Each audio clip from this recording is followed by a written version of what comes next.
Friends, welcome to LK academy. मैं आकाश मेहता। आज हम डिस्कस करेंगे करंट अफेयर्स अगस्त महीने के Gujarat specific. Let's start with the first news. हमारी पहली न्यूज है फ्रेंड्स कि अभी रिसेंटली अमित शाह जो हमारे होम मिनिस्टर हैं वो गुजरात की विजिट पे आए थे। और अमित शाह जी और हमारे जो चीफ मिनिस्टर है भूपेंद्र पटेल जी, उनके द्वारा तिरंगा यात्रा को संबोधित किया गया अहमदाबाद के अंदर। इसके बारे में बात करेंगे। तो in the presence of Union Home Minister Sri Amit Shah and Chief Minister Sri Bhupendra Patel, the Tiranga Yatra was held in Ahmedabad as a part of हर घर तिरंगा कैंपेन। आपको पता ही होगा फ्रेंड्स, 15 अगस्त, 15 अगस्त जो हमारा इंडिपेंडेंस डे था। और हम लास्ट ईयर से हर साल हर साल 15 अगस्त को हर घर तिरंगा कैंपेन सेलिब्रेट करते हैं। और इसी कैंपेन के अंडर में तिरंगा यात्रा का आयोजन किया गया था अहमदाबाद के अंदर। और इसको किसने संबोधित किया? हमारे union home minister Shri Amit Shah ji और हमारे चीफ मिनिस्टर, गुजरात के चीफ मिनिस्टर श्री भूपेंद्र भाई पटेल जी के द्वारा इसको संबोधित किया गया। राइट। और ये जो तिरंगा यात्रा थी वो हेल्ड की गई, क्यों रखी गई थी? On the death anniversary of madam Bhikhai ji Cama, जो जिन्होंने अपनी बहुत सारे सेक्रीफाइस दिए थे कंट्री के लिए। और उनकी याद में, उनकी डेथ एनिवर्सरी की याद में ये तिरंगा यात्रा को संबोधित किया गया था, तिरंगा यात्रा का आयोजन किया गया था। मैडम भिखाई जी कामा ध्यान में रखना है, बराबर ना? ओके। और ओके। और अगर मैं इस तिरंगा यात्रा की अगर बात करूँ तो इसको ऑर्गेनाइज किसके द्वारा किया गया था? तो ये ऑर्गेनाइज किया गया था हर एक डिस्ट्रिक्ट और हर एक तालुका ऑफ गुजरात के अंदर। और ये एक्चुअली अहमदाबाद म्यूनिसिपल कॉर्पोरेशन के द्वारा इसको आयोजित किया गया था, बराबर ना? गुजरात गवर्नमेंट और अहमदाबाद म्यूनिसिपल कॉर्पोरेशन द्वारा इसको आयोजित किया गया था। हर एक डिस्ट्रिक्ट और हर एक तालुका के अंदर ऑफ गुजरात के अंदर इस तिरंगा यात्रा का आयोजन किया गया था, बराबर ना? ओके। राइट। और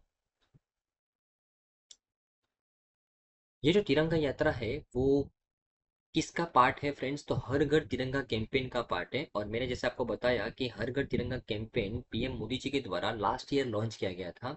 राइट।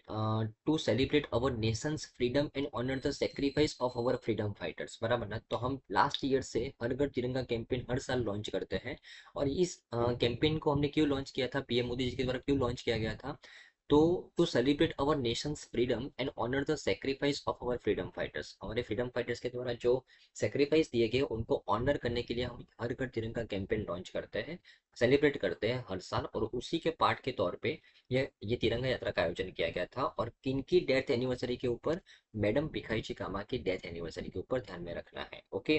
राइट। चलो। ओके।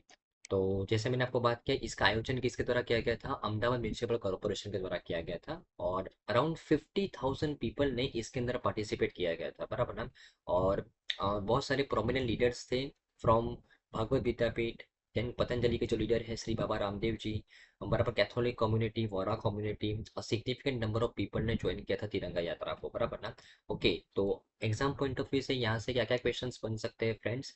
कि अभी रिसेंटली तिरंगा यात्रा का आयोजन किया गया था, वो किन की डेथ एनिवर्सरी के ऊपर किया गया था फ्रेंड्स? मैडम भिखाई जी कामा। और उसके अलावा तिरंगा यात्रा का जो आयोजन किया गया था वो कौन से कैंपेन के अंडर में किया गया था? हर घर तिरंगा कैंपेन, जो लास्ट ईयर हमने लॉन्च किया था।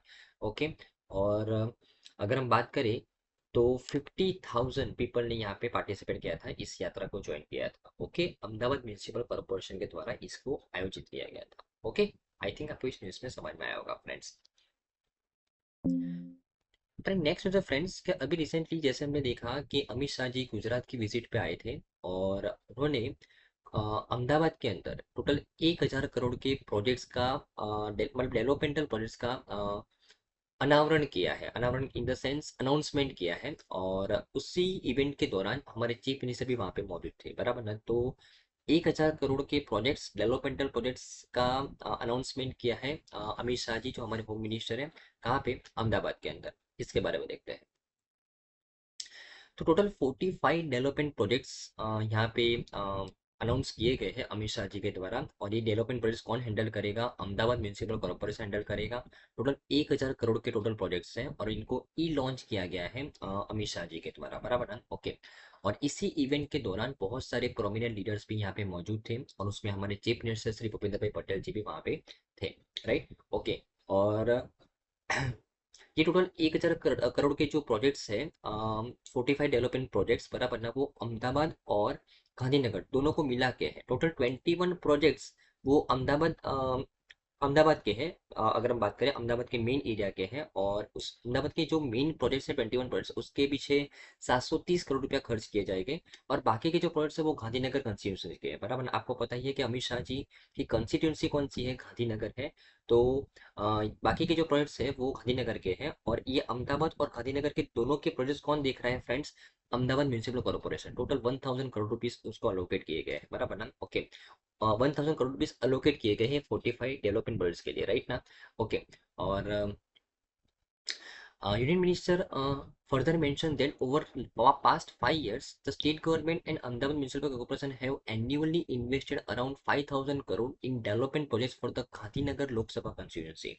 और इसीलिए जो हम मिनिस्टर है, हमारे होम मिनिस्टर अमित शाह जी, जो जिनकी कंस्टिट्यूंसी गांधीनगर है, उन्होंने प्रेज भी किया अहमदाबाद म्यूनिसिपल कॉर्पोरेशन को, क्योंकि वो लास्ट 5 साल से हर साल 5,000 करोड़ रुपए के डेवलपमेंट प्रोजेक्ट्स कहाँ पे कैरी आउट करते हैं, गांधीनगर लोकसभा कंस्टिट्यूशन के अंदर कैरी आउट करते हैं बराबर ना। इसके लिए उन्होंने ग्रेटिट्यूड भी दिया अहमदाबाद म्यूनिसिपल कॉर्पोरेशन को, ध्यान में रखना है। तो एग्जाम पॉइंट ऑफ व्यू से यहाँ से क्या क्वेश्चन बन सकते हैं कि अभी रिसेंटली अमित शाह जी जो गुजरात की विजिट पे आए थे, उन्होंने 1,000 करोड़ के डेवलपमेंट प्रोजेक्ट्स का इनोग्रेशन, ई लॉन्चिंग कहाँ से किया और किसके लिए किया, अहमदाबाद के अंदर किया। और टोटल 1,000 करोड़ के प्रोजेक्ट्स के अंदर 730 करोड़ के प्रोजेक्ट्स अहमदाबाद के लिए है और बाकी के प्रोजेक्ट्स गांधीनगर के लिए, ध्यान में रखना है बराबर ना। टोटल 45 डेवलपमेंट प्रोजेक्ट्स का यहाँ पे ई लॉन्चिंग किया है बराबर ना, ओके। और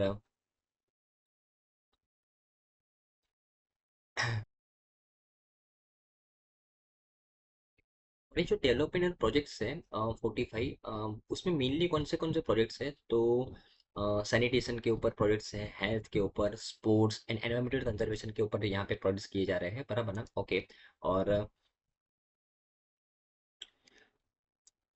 जो चीफ मिनिस्टर जो इसी इवेंट के दौरान मौजूद थे, जो ई लॉन्चिंग का जो इवेंट था उस इवेंट के दौरान, उन्होंने फर्दर क्या मेंशन किया कि 80 crore has been allocated to the Ahmedabad from the state government under the Swami Jayanti Mukhyamantri Shahari विकास योजना, सॉरी स्वर्णिम जयंती मुख्यमंत्री शहरी विकास योजना, with an additional 277.60 crore designated for the road project बराबर ना।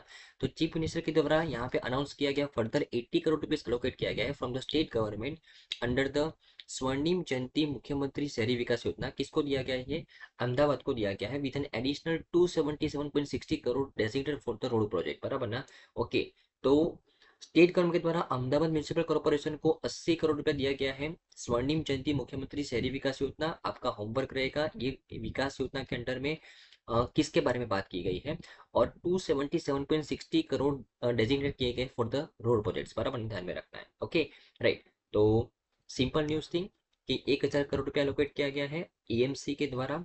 ईएम अहमदाबाद और गांधीनगर के अंदर 45 डेवलपमेंटल प्रोजेक्ट्स करने हैं। प्रोजेक्ट्स नॉर्मली किसके ऊपर है, सैनिटेशन, हेल्थ, स्पोर्ट्स और एनवायरमेंटल कंजर्वेशन के ऊपर है बराबर ना, ओके। और चीफ मिनिस्टर के द्वारा फर्दर अनाउंस किया है कि state government Ahmedabad municipal corporation को 80 करोड़ दे रहा है स्वर्णिम जयंती मुख्यमंत्री शहरी विकास योजना के लिए, और 277 करोड़ दे रहा है रोड प्रोजेक्ट्स के लिए, ध्यान में रखना है, ओके। चलो हमारे नेक्स्ट में फ्रेंड्स के अभी रिसेंटली हमारे चीफ मिनिस्टर श्री भूपेंद्र भाई पटेल जी के द्वारा 7th राष्ट्रीय पोषण माह 2024 का इनोग्रेशन किया गया। और कहाँ से किया गया, गांधीनगर से किया गया, ध्यान में रखना है। तो ये राष्ट्रीय पोषण माह के बारे में बात करते हैं और उसका सिग्निफिकेंस क्या है उसके बारे में बात करते हैं, राइट। तो during the inauguration of 7th राष्ट्रीय पोषण माह 2024, राष्ट्रीय पोषण माह हम कब सेलिब्रेट करते हैं, सबसे बड़ा मुद्दा है, सबसे बड़ा क्वेश्चन है इस न्यूज़ में से। तो हर साल हम सितंबर महीने को राष्ट्रीय पोषण माह सेलिब्रेट करते हैं, राइट। और इसी इवेंट को यहाँ पे इनोग्रेट किया गया है चीफ मिनिस्टर जी के द्वारा गांधीनगर से, राइट ना। तो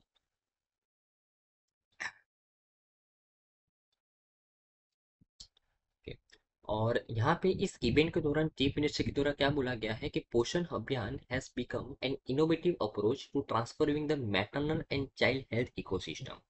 और ये जो राष्ट्रीय पोषण माह सेलिब्रेट करने का जो इनिशिएटिव है वो हमारे पीएम मोदी जी के द्वारा दिया गया था, बराबर ना। और उनका जो विजन है विकसित भारत एट द रेट 2047, इस विजन को यहाँ पे पूर्ण करने के लिए उन्होंने इस राष्ट्रीय पोषण माह को लॉन्च किया था आज से 7 साल पहले। और गोल था उनका सही पोषण देश रोशन, by ensuring the proper nutrition and health for mothers and children, बराबर ना। Okay, right. और 2018 के अंदर ये राष्ट्रीय पोषण माह को हम हर साल सेलिब्रेट करते हैं। 2018 से ये 7th राष्ट्रीय पोषण माह था जो हम हर साल सितंबर महीने के अंदर इसको सेलिब्रेट करते हैं, बराबर ना। Okay, right. ओके, और ये जो 7th फेज ऑफ पोषण माह नेशन वाइड भी फोकस ऑन द थीम्स। ये जो 7th फेज ऑफ राष्ट्रीय पोषण माह है उस कौन कौन सी थीम के ऊपर फोकस करने वाला है, तो anaemia prevention, growth monitoring, effective service delivery through the good governance and technology, पोषण भी पढ़ाई भी एंड सप्लीमेंट्री न्यूट्रिशन, ये थीम्स के ऊपर फोकस किया जाएगा इस राष्ट्रीय पोषण माह के दौरान, बराबर ना। Okay, right. और इसी इवेंट के दौरान हमारे चीफ मिनिस्टर के द्वारा एक पॉलिसी लॉन्च की गई है। पॉलिसी का नाम है स्टेट्स न्यू नारी गौरव नीति 2024। नारी गौरव नीति 2024 ये पॉलिसी को लॉन्च किया गया है इसी इवेंट के दौरान, बराबर ना। ओके, तो अभी हम नेक्स्ट वीडियो के अंदर नारी गौरव नीति 2024 के अंदर सरकार के द्वारा कौन कौन से रूल्स रेगुलेशंस लाए गए हैं उसके बारे में बात करेंगे। लेकिन ये राष्ट्रीय पोषण माह का जो इनोग्रेशन था गांधीनगर के अंदर, इसी के दौरान ये नीति को लॉन्च किया गया है, बराबर ना। Okay, right. और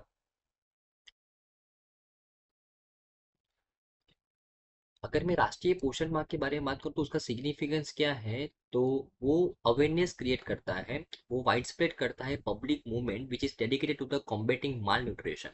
तो जो माल न्यूट्रिशन है उसको दूर करने के लिए किस तरीके से हमको न्यूट्रिशन के ऊपर फोकस करना चाहिए उसके लिए अवेयरनेस क्रिएट करता है। ये राष्ट्रीय पोषण माह का मेन ऑब्जेक्टिव वो है, राइट ना।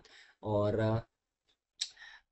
गुजरात गवर्नमेंट के द्वारा न्यूट्रिशन के ऊपर किस तरीके से फोकस किया गया है उसके बारे में भी यहाँ पे चीफ मिनिस्टर के द्वारा बताया गया कि chief minister mention that the government provides pasteurized fortified flavored milk to more than 13 lakh children under the Doodh Sanjeevani scheme to improve the nutrition level of the children, especially those in the tribal area।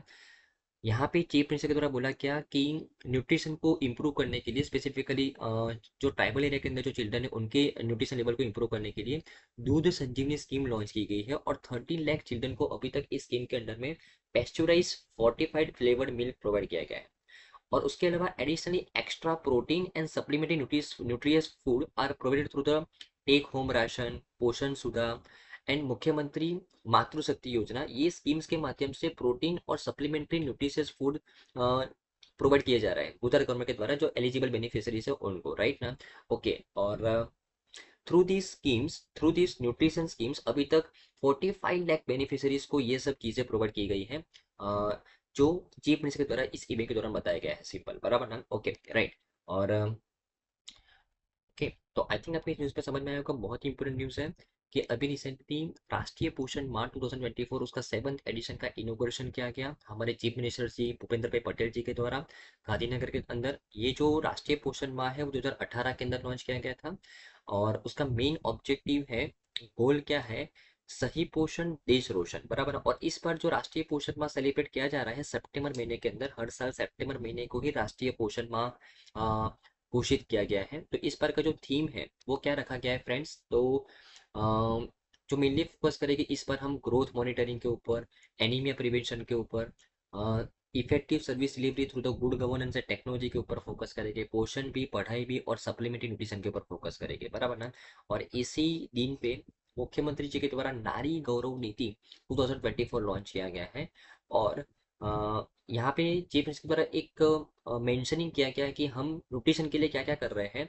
तो जो nutrition level है children's के अंदर वो बढ़ाने के लिए हमने दूध संजीवनी स्कीम लॉन्च की है जिसमें हम 13 लाख चिल्ड्रन को अभी तक पैस्चुराइज मिल्क प्रोवाइड कर चुके हैं। और उसके अलावा बहुत सारी न्यूट्रिशन स्कीम्स हैं like take home ration, Poshan सुधा, मुख्यमंत्री मातृशक्ति योजना, ये सब स्कीम के माध्यम से हम 45 लाख बेनिफिशरीज को अभी तक न्यूट्रिशनल फूड पहुंचा चुके हैं, बराबर ना। तो ये सब मेंशनिंग किया गया है इसी इवेंट के दौरान हमारे चीफ मिनिस्टर जी भूपेंद्र भाई पटेल जी के द्वारा। ओके, और ओके, तो आई थिंक आपको इस न्यूज़ में अच्छे से समझ में आएगा फ्रेंड्स।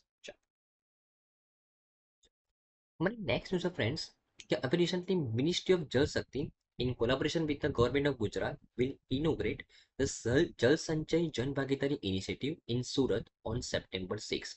यहाँ पे एक इनिशिएटिव लॉन्च करने की बात चल रही है। कौन सा इनिशिएटिव फ्रेंड्स? जल संचय जन भागीदारी। ये इनिशिएटिव लॉन्च किया जा रहा है कहाँ पे? सूरत के अंदर। सूरत के अंदर मिनिस्ट्री ऑफ जल शक्ति in collaboration with the government of Gujarat, जल शक्ति और गवर्नमेंट ऑफ गुजरात के बीच में कोलाबोरेशन करके ये इनिशिएटिव लॉन्च किया जा रहा है, जल संचय जन भागीदारी। ध्यान में रखना है, बराबर ना? ओके, कहाँ पे? सूरत के अंदर। तो it is noteworthy that since 2021, Ministry of Jal Shakti has been conducting the Jal Shakti Abhiyan across the India under the theme Catch the Rain, where it falls when it falls, with a focus on water conservation. But in 2024, Jal Shakti Abhiyan will be conducted under the theme Jal Shakti through the Nari Shakti from 9 March to November 30, 2024. बराबर ना? Okay, तो actually जो ministry of जल शक्ति है वो लोगों के अंदर अवेयरनेस क्रिएट कर रही है 2021 से। कौन से अभियान से? तो जल शक्ति अभियान से। जल शक्ति अभियान से कैसे अवेयरनेस क्रिएट कर रही है वो? तो catch the rain where it falls when it falls. लोगों के अंदर यहाँ पे लोगों को अवेयर किया जा रहा है कि आप रेन को कंजर्व करो, रेन के वाटर को कंजर्व करो, जहाँ पे वो फॉल होता है, जब वो फॉल होता है उसके वाटर को कंजर्व करो ताकि हम पानी का वेस्ट बचा सके, बराबर ना? ओके, 2021 से ये जल शक्ति अभियान मिनिस्ट्री ऑफ जल शक्ति कंडक्ट कर रहा है और इसी अभियान के अंडर में यहाँ पे एक इनिशिएटिव लॉन्च किया जा रहा है सूरत के अंदर, जल संचय जन भागीदारी। लोगों की भागीदारी की मदद से जल को संचय करना है, राइट? तो ये लॉन्च किया गया है मिनिस्ट्री ऑफ जल शक्ति के द्वारा in collaboration with the government of Gujarat के साथ, बराबर ना? Okay, right. और ओके, तो न्यूज़ क्या थी फ्रेंड्स कि जल संचय जन भागीदारी इनिशिएटिव अभी मिनिस्ट्री ऑफ जल शक्ति के द्वारा लॉन्च किया गया और उसके लिए उसने कौन से गवर्नमेंट के साथ पार्टनरशिप की है? गवर्नमेंट ऑफ गुजरात के साथ पार्टनरशिप की है और ये जो इनिशिएटिव है वो सूरत के अंदर लॉन्च किया गया है, बराबर ना? जल शक्ति अभियान के अंडर में जल शक्ति अभियान भी मिनिस्ट्री ऑफ जल शक्ति ने 2021 में लॉन्च किया था to conserve the rain water. लोगों के अंदर अवेयरनेस क्रिएट करना है with the theme of catch the rain where it falls when it falls. ध्यान में रखना है, बराबर ना? ओके, चल। बट नेक्स्ट मुझे फ्रेंड्स कि अभी रिसेंटली चीफ मिनिस्टर के द्वारा एक अनाउंसमेंट किया गया कि स्टेट गवर्नमेंट के द्वारा डिस्पर्स किए गए हैं 8 crore 8.04 crore in cash assistance to over 1.60 lakh citizens in 14 flood affected districts. आपको पता ही होगा कि सितंबर महीने के अंदर अगस्त सितंबर महीने के अंदर बहुत सारी बारिश हुई है गुजरात के अंदर स्पेसिफिकली और बहुत सारी जगह पे फ्लड आए हैं, स्पेसिफिकली वडोदरा सूरत की अगर हम बात करें तो ये जो 14 फ्लड अफेक्टेड डिस्ट्रिक्ट है वहाँ पे स्टेट गवर्नमेंट के द्वारा 8 करोड़ रुपए का कैश असिस्टेंस दिया गया है टोटल 1.69 लाख सिटीजन्स को। उसके बारे में बात करते हैं। तो को एड्रेस करते हुए जो हमारे चीफ मिनिस्टर है उनके द्वारा क्या बताया गया कि टोटल 1120 टीम्स को अंडरटेक किया गया था, बराबर ना? Across the district of Vadodara, Surat, Rajkot, Anand, Kutch, Kheda, Gandhinagar, Jamnagar, बराबर जहाँ जहाँ पे भी बारिश की बहुत सारी इफेक्ट हुई थी वहाँ पे टोटल मिला के 1120 टीम्स को अंडरटेक किया गया था, बराबर। टोटल 8 करोड़ रुपया 1,69,561 पीपल को जो अफेक्टेड पीपल्स है उनको कैश असिस्टेंस दिया गया है इस इवेंट्स के दौरान। और 1160 teams have served the families whose household belongings including clothing were damaged और डिस्ट्रॉयड बाय द फ्लडिंग, बराबर ना? ओके, और अभी तक 20 crore have been disburse as a household and clothing assistance to 50,000 affected families in these districts, बराबर ना? Okay, right. Additionally, a sum of rupees 1.78 crores has been disbursed to the honor of 2618 livestock that is perished। तो जो farmers है जिनके live stock मतलब जो for example animals को उन एनिमल्स की हेल्थ को यहाँ पे नुकसान हुआ है बारिश की वजह से, फ्लड की वजह से, उनको भी 1.78 करोड़ का असिस्टेंस दिया गया है टोटल मिला के उनके लाइफ स्टॉक को सर्वाइव करने के लिए, सिंपल, बराबर ना? ओके, और total 17 teams of the from the National Disaster Response Force, 27 team from the State Disaster Response Force, along with the 9 column from the Army and additional teams from the Air Force and Coast Guard have been deployed। तो ये जो flood affected areas थे तो वहाँ पे NDRF, SDRF, उसके अलावा Indian army और एयरफोर्स और कोस्ट गार्ड की टीम्स को भी यहाँ पे लगाया गया था। टोटल 37,000 पीपल को सक्सेसफुली रेस्क्यू किया गया था इन समय के दौरान और टोटल 42,000 लोगों को सेफर लोकेशन पे डिस्प्लेस किया गया था और 53 पीपल को तो एयरलिफ्ट किया गया था फ्रेंड्स, बराबर ना? Okay, right. और तो गवर्नमेंट की तरफ ये भी अनाउंस किया गया कि जो भी डैमेज हुआ है, like 2230 kilometre of roads damage हुए हैं, तो उसको भी 10 दिन के अंदर हम रिपेयर कर देंगे। और out of the 6931 village and 17 cities which is affected by the power outage due to heavy rainfall, electricity has been restored in 6927 village and all 17 cities, बराबर ना? तो सभी जगह पे जहाँ पे पावर कट ऑफ हो गया था बिकॉज ऑफ हैवी रेनफॉल, वहाँ पे पावर को वापस रिवाइव किया गया है, सिंपल, बराबर ना? ओके, तो न्यूज़ बहुत सिंपल है, लेकिन करंट न्यूज़ में थी कि फ्लड आया था अभी गुजरात के अंदर, उसकी वजह से जो फ्लड अफेक्टेड एरिया है 14 डिस्ट्रिक्ट्स है, वहाँ पे टोटल 1.69 लाख सिटीजन्स को गवर्नमेंट के द्वारा 8 करोड़ का कैश असिस्टेंस दिया गया है, बराबर ना? ओके, तो जितनी भी फैमिलीज थे कि जिनका घर डैमेज हुआ है, घर की चीज़ों को डैमेज हुए हैं, तो जो एलिजिबल बेनिफिशरीज है उनको यहाँ पे कैश असिस्टेंस प्रोवाइड किया गया है, ध्यान में रखना है। ओके, और NDRF, SDRF, army, air force, coast guard सभी की टीम्स यहाँ पे तैनात की गई थी। टोटल 37,000 पीपल के आसपास लोगों को रेस्क्यू किया गया था, 42,000 पीपल के आसपास लोगों को सेफर लोकेशन पे रखा गया था, और 53 पीपल लोगों को एयरलिफ्ट भी किया गया था, बराबर ना? तो इतनी चीज़ों को ध्यान में रख के यहाँ पे गवर्नमेंट ने स्टेप्स लिए थे, वो ध्यान में रखना है। ओके, चलो हमारी नेक्स्ट जो फ्रेंड्स, कि Gujarat has achieve another achievement at the national level, being the leader in zero effect zero defect certification in the industry sector। बहुत इंपॉर्टेंट न्यूज़ है friends. What is zero effect zero defect certification, इसके बारे में बात करेंगे। और इस zero effect zero defect certification के अंदर गुजरात लीडर बना है नेशनल लेवल पे, बहुत इंपॉर्टेंट न्यूज़ है, एग्जाम पॉइंट ऑफ व्यू ध्यान में रखना है। So Gujarat has the highest number of micro, small and medium enterprise under the zero effect, zero defect certification process, which is implemented by the central government for the quality industrial production, बराबर ना? Okay, तो actually जो central government के द्वारा है ना, quality industrial production के लिए एक सर्टिफिकेशन प्रोसेस लॉन्च किया गया है जिसका नाम है zero effect zero defect certification process. और इसके अंदर micro, small and medium enterprise, MSME, micro, small और मीडियम एंटरप्राइज को कंसीडर किया जाता है कि जो सस्टेनेबल प्रोसेस के ऊपर, मैन्युफैक्चरिंग प्रोसेस के ऊपर फोकस किया जाता है, उनको ये zero effect zero defect certification मिलता है, बराबर ना? तो सबसे ज्यादा number of micro, small and medium enterprise वो कहाँ से बिलोंग करती है इस सर्टिफिकेशन प्रोसेस के अंदर? गुजरात से बिलोंग करती है, बराबर ना? Gujarat is followed by the Karnataka, Bihar, Maharashtra, Punjab and Rajasthan. Okay, तो बहुत इंपॉर्टेंट न्यूज़ है। Zero effect zero defect certification जो प्रोसेस हुआ अभी रिसेंटली इंडस्ट्रियल सेक्टर के अंदर, वहाँ पे सबसे ज़्यादा सर्टिफिकेशन किसको दिया गया है? तो गुजरात की एमएसएमईज को दिया गया है, सिंपल, बराबर ना? ओके, और ये जो एमएसएमईज को zero effect zero defect certification दिया जाता है, वो कौन सी योजना के अंडर में दिया जाता है? तो इस योजना का नाम है फ्रेंड्स जेड योजना।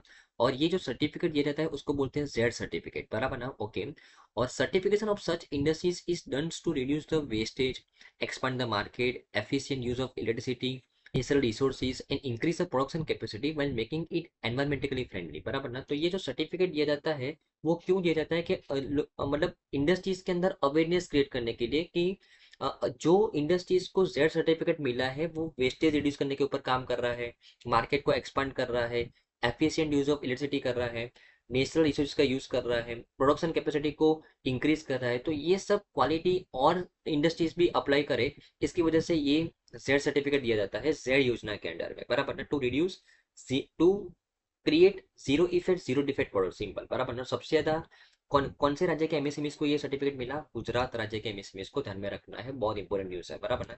Okay, right. और ये जो सर्टिफिकेट दिया जाता है वो कौन से मिनिस्ट्री के द्वारा दिया जाता है? Ministry of small micro and medium enterprise, MSME ministry के द्वारा ये सर्टिफिकेट दिया जाता है, सिंपल, बराबर ना? ओके, राइट, चलो नेक्स्ट है फ्रेंड्स, क्या अभी रिसेंटली आईआईटी गांधीनगर ने आईआईटी इंदौर के साथ पार्टनरशिप किया और एक सेंटर एस्टेब्लिश किया है जिसका नाम है C Narmada, to assess the river ecosystem. बहुत इंपॉर्टेंट न्यूज़ है, इसके बारे में देखते हैं।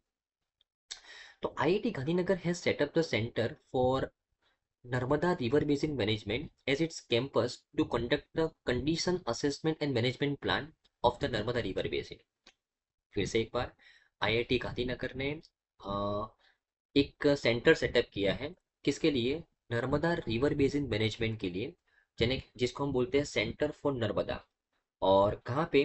तो उसका जो कैंपस है वहाँ पे, जो आईआईटी गांधीनगर का कैंपस है वहाँ पे सेंटर को एस्टेब्लिश किया गया है C Narmada, to conduct the camp. Camp का फुल फॉर्म है यहाँ पे condition assessment and management plan of the Narmada river basin. तो नर्मदा रिवर बेसिन को यहाँ पे उसका असेसमेंट करने के लिए एक्चुअली एक सेंटर एस्टेब्लिश किया गया है सी नर्मदा आईआईटी गांधीनगर के द्वारा। और आईआईटी गांधीनगर ने इसके लिए आईआईटी इंदौर के साथ पार्टनरशिप किया है फॉर द असेसमेंट के लिए, राइट ना।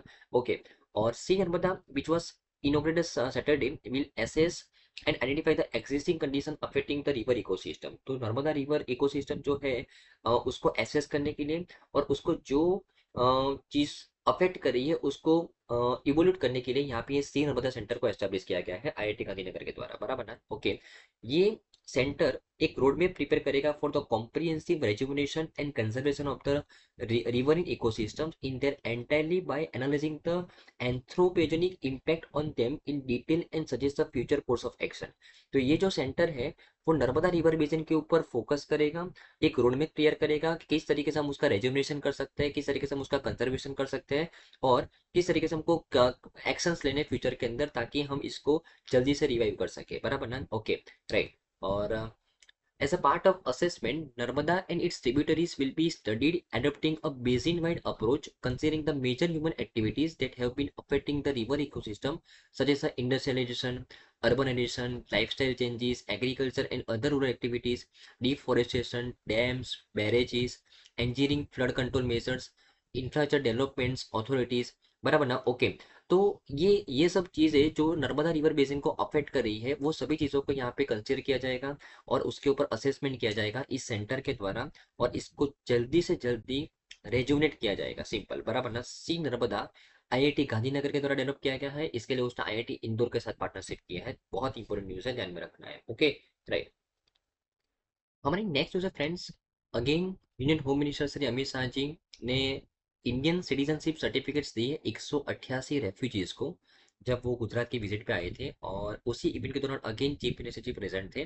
तो बहुत इंपॉर्टेंट न्यूज़ है, बिकॉज ये न्यूज़ हमारे लिए कम इंपॉर्टेंट है लेकिन उसके पीछे जो जवाबदार एक्ट है सिटीजनशिप अमेंडमेंट एक्ट, ये बहुत बार न्यूज़ में रहता है। तो इसके ऊपर से एग्जाम में बहुत सारे क्वेश्चंस बनते हैं, तो उसके लिए हमको ये पढ़ना चाहिए, बराबर ना। कि union home minister Amit Shah ji ने अभी सिटीजनशिप सर्टिफिकेट्स दिए 188 रेफ्यूजीज ऑफ गुजरात, राइट। और ये कौन से एक्ट के अंडर में दिए फ्रेंड्स, सिटीजनशिप अमेंडमेंट एक्ट के अंडर में दिए हैं, तो उसके बारे में बात करते हैं, बराबर ना। Okay, right. तो ये जो 188 न्यू सिटीजन्स थे उनको यहाँ पे सिटीजनशिप दी गई है सिटीजनशिप अमेंडमेंट एक्ट के अंडर में, सिंपल, बराबर ना। ओके, और उन्होंने बोला कि referring to the past injustice union home minister Shri Amit Shah stated that from 1947 to 2014 people persecuted from the countries like Pakistan, Bangladesh and Afghanistan were not granted the citizenship, right, leading to their continued suffering within the country, बराबर ना। तो जो लोगों को अभी तक citizenship नहीं मिला था, जो 1947 से 2014 के बीच में यहाँ पे कोई ना कोई वजह से पाकिस्तान, बांग्लादेश और अफगानिस्तान जैसी कंट्री से हमारे इंडिया के अंदर आए हैं, उन लोगों को यहाँ पे हम सिटीजनशिप दे रहे हैं, बराबर ना। ओके, कौन से एक्ट के अंडर में, सिटीजनशिप अमेंडमेंट एक्ट के अंडर में, और उसी के पार्ट के तौर पे 188 न्यू सिटीजन्स को यहाँ पे सिटीजनशिप दी गई है इंडियन गवर्नमेंट की, बराबर ध्यान में रखना है। ओके, मतलब इंडिया की सिटीजनशिप दी गई है, राइट। ओके, और ये जो सिटीजनशिप अमेंडमेंट एक्ट था वो कब लॉन्च किया गया था, 2019 के अंदर। और ये जो सिटीजनशिप अमेंडमेंट एक्ट है वो हमारा जो इंडिया का डीप रूटेड हिंदू वैल्यूज है लाइक ब्रदरहुड एंड वसुधैव कुटुंबकम उसको एग्जेम्पलीफाई करता है, बराबर ना। कि हम किस में मानते हैं, तो world is one family, right, और ब्रदरहुड के अंदर हम मानते हैं। तो उसी चीजों को यहाँ पे प्रमोट किया जा रहा है इस सिटीजनशिप अमेंडमेंट एक्ट के अंदर में कि जो लोग कोई ना कोई कारणवश कोई ना कोई देश से, मतलब स्पेसिफिकली पाकिस्तान, बांग्लादेश और अफगानिस्तान से आए हैं, उनको हम यहाँ पे हमारे इंडियन सिटीजनशिप दे रहे हैं, बराबर ना। ओके, और उसके अलावा तो बहुत सिंपल न्यूज़ थी फ्रेंड्स कि अभी रिसेंटली अमित शाह जी जब गुजरात के विजिट पे आए तब उन्होंने 188 रेफ्यूजीज को सिटीजनशिप सर्टिफिकेट्स दिए। ओके, और कौन से एक्ट के अंडर में, सिटीजनशिप अमेंडमेंट एक्ट के अंडर में, जो कब लॉन्च किया गया था, 2019 के अंदर, जहाँ पे पाकिस्तान, बांग्लादेश और अफगानिस्तान से जो लोग 1947 से 2014 के बीच में आए थे उनको हम यहाँ पे सिटीजनशिप दे रहे हैं, बराबर ना, विद प्रॉपर प्रूफ, राइट ना। ओके, तो जो लोगों के पास प्रॉपर प्रूफ होगा कि वो इतने साल से यहाँ पे रहते हैं उनको ये सिटीजनशिप दी जा रही है और इसी के अंडर में 188 रेफ्यूजीज को यहाँ पे ये सर्टिफिकेट्स दिए गए हैं, ध्यान में रखना है। Okay, right. ये जो हमारा इंडिया का जो डीप रूटेड वैल्यूज है, हिंदू वैल्यूज है, ब्रदरहुड और वसुदेव कुटुंबकम को प्रमोट करता है, सिंपल, बराबर, ओके राइट। चलो हमारी नेक्स्ट न्यूज़ है फ्रेंड्स कि Gujarat receive FDI worth rupees $7.3 billion इन 2023-24, जिस jump of 55% over the previous fiscal. बहुत इंपॉर्टेंट न्यूज़ है कि गुजरात के अंदर फॉरेन डायरेक्ट इन्वेस्टमेंट 2023-24 के अंदर $7.3 बिलियन आया है फ्रेंड्स। $7.3 बिलियन मतलब लास्ट ईयर के कंपैरिजन में 55% ज्यादा एफडीआई आया है। और अगर मैं वैल्यूज के अंदर बात करूं तो $2.6 बिलियन ज्यादा आया है लास्ट ईयर के कंपैरिजन में, बराबर ना। तो लास्ट ईयर जो $4.7 बिलियन हुआ था फ्रेंड्स, और उसके कंपैरिजन में 2.6 बिलियन ज्यादा, मतलब अभी इस बार $7.3 बिलियन हुआ है एक पर्टिकुलर साल के अंदर फॉरेन डायरेक्ट इन्वेस्टमेंट गुजरात के अंदर 55% ज्यादा हुआ है, बराबर ना, ओके राइट।